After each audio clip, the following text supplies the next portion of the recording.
Nazvať túto chvíľu historickou by asi bolo nadsázkou, ale aj takto nie je každodenná udalosť. Vydávame sa na tú istú cestu, ktorú pred vyše 150 rokmi podnikol za pohanskou minulosťou starých Slovanov Adam Hlovík, bratom, priateľmi učenými a sprievodcom Dzurkom z Hermanoviec nad Topľou.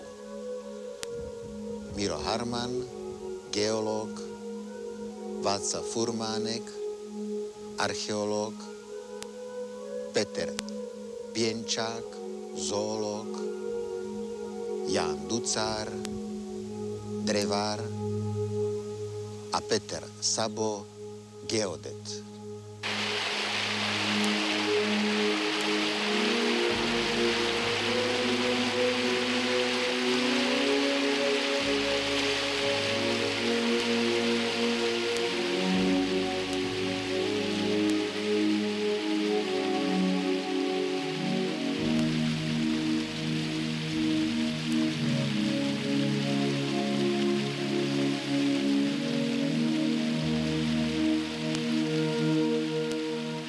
Neviem, čím to je, ale ľudí od nepamäti zrušujú romantické skalné miesta, skryté hlboko v horách, ktoré im pripomínajú pradávne pohanské svätyne. Neváhajú drať topánky a vydávať sa na namáhavý pochod nádejí, že azda odkryjú historické tajomstvo a keď aj nie, aspoň zažijú pekný výlet. Záznam o takom výlete zanechal už spomenutý Adam Hlovík v týždenníku Orol Tatranský, prílohe slovenských národných novín, platformy národnej literatúry a vedy, histórie, ale aj prírodovedy, ekonomiky. Usporadúvaný a vydávaný od Ľudevíta Štúra. A to je zaujímavé, pretože Adam Hlovík i jeho brat Ján boli v opozícii, stúpenci československej kmeňovej i jazykovej jednoty. Boli za zachovanie bibličtiny ako spisovného jazyka. Adam Hlovík myslel dokonca aj na spisovnú šarištinu.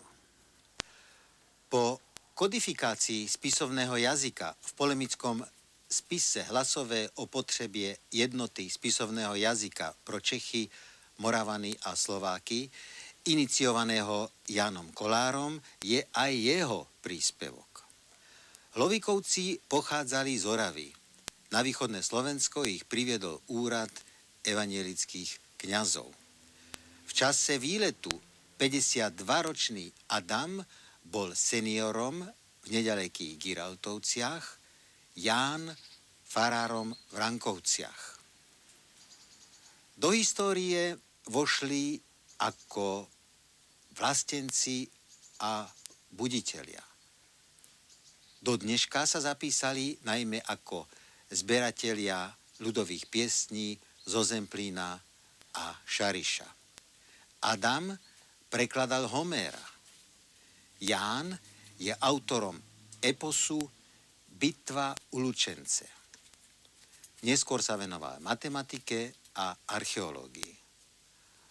O 6 rokov uverejnil vo viedenských slovenských novinách článok Obietný kámen v horách Rankovských, ktorý najlepšie svedčí o tom, aký hlboký dojem v ňom výlet na oblík vyvolal. Článok jeho brata Adama predstavuje zaujímavé, ale aj inšpiratívne svedectvo.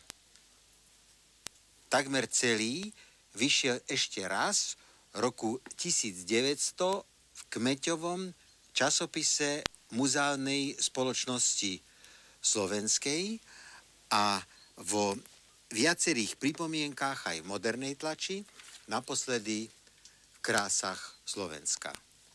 My si ho však vypočujme v originále.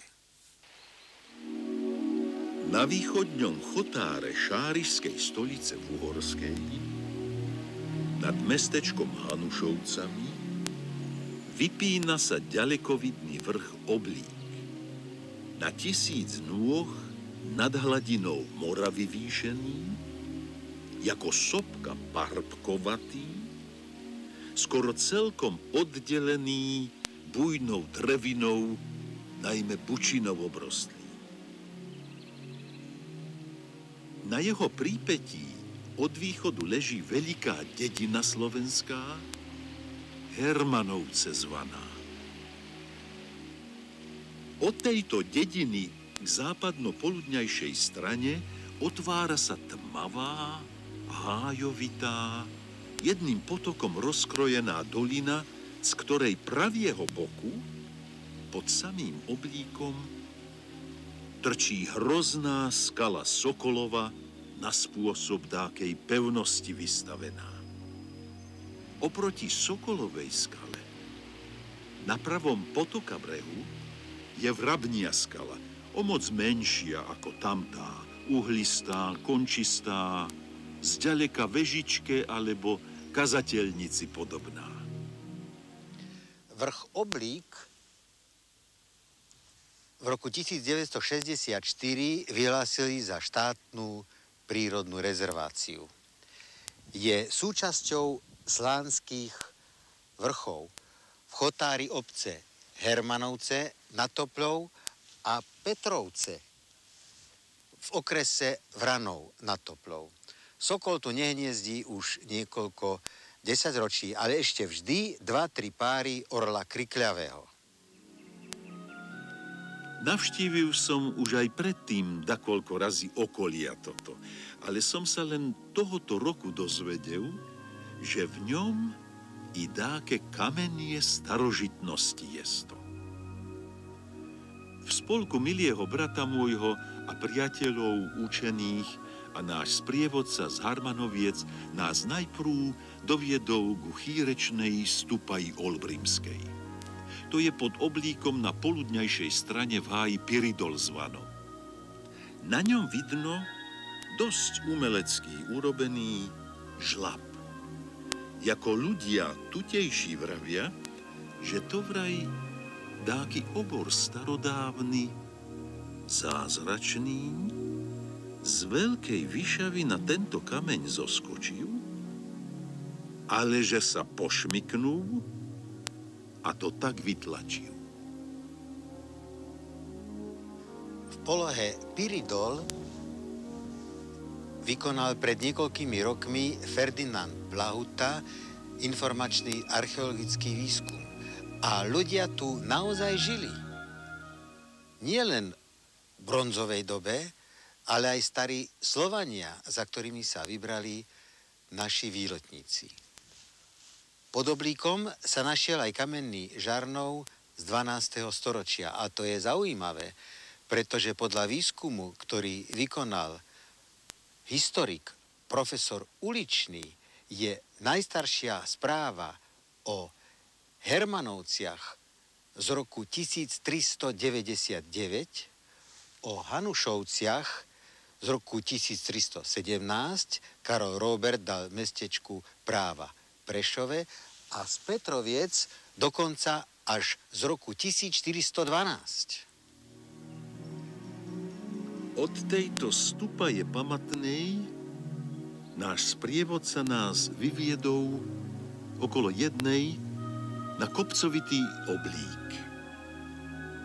Na vrchu sme našli holu, dosť hodnú, a na nej silu veľkého uhlastieho, vápenieho semi tam rozhádzanieho, ako sťa domky jedno na druhom, nahádzanieho skála. Hola medzi tým zarástla lesom. Oblík je chránený aj pre svoje listnaté porasty, najmä bukové. Dôležitá je však iná vec. Kamene, ktoré tak veľmi zaujali Hlovíkovcov, nie sú vápence usadeniny z morského dna, ale dioritové porfíry, ktoré vyvrhli sopky A to je celkom iná záležitosť. Dramatická zostava balvanov väčšmi zodpovedá dramatickým geologickým dejom ako tichej podmorskej sedimentácii. Ale najpodivnejší je ten, na ktorého hladine sa studnica Zbojnícka nachádza.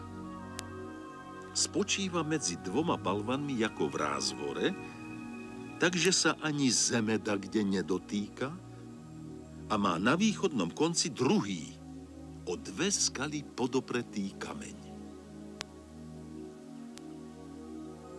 Vystúpili sme po parožnatom kláte bez úrazu na tú Pavlač ozornú. Na tom vyšňom, vypučenom kameni, ako sme ho nožíkom od mochu očistili, videli sme na povrchu všelijaké čiary.